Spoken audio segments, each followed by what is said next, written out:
Today on Dry Crow Studios, having a little bit of fun, playing a little bit of metal with my Gibson Les Paul Standard 50s.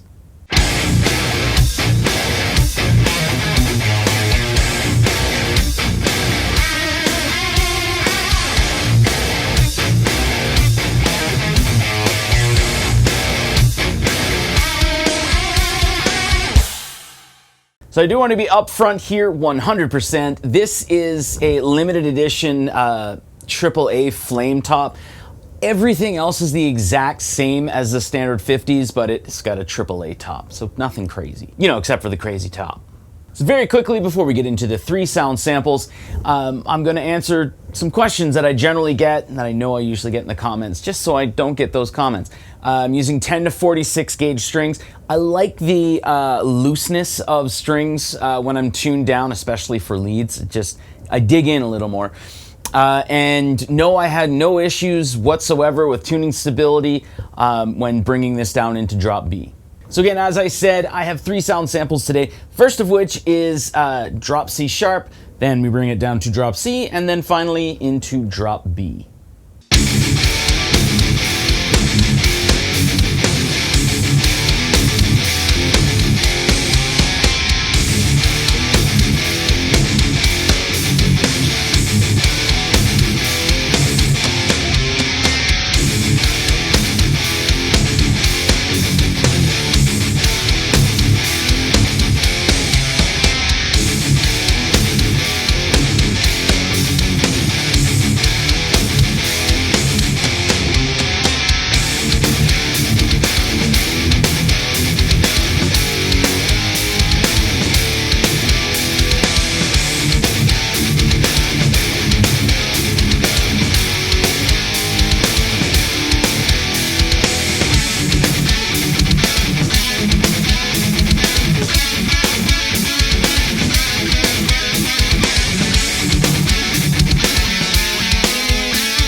All right, there you go. There are the 3 sound samples for this gorgeous AAA top Ice T-Burst Gibson Les Paul Standard 50s.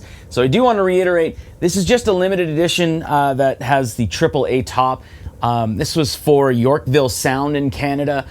I know that like Sweetwater had some, and I think there were a couple other countries that got limited editions like these.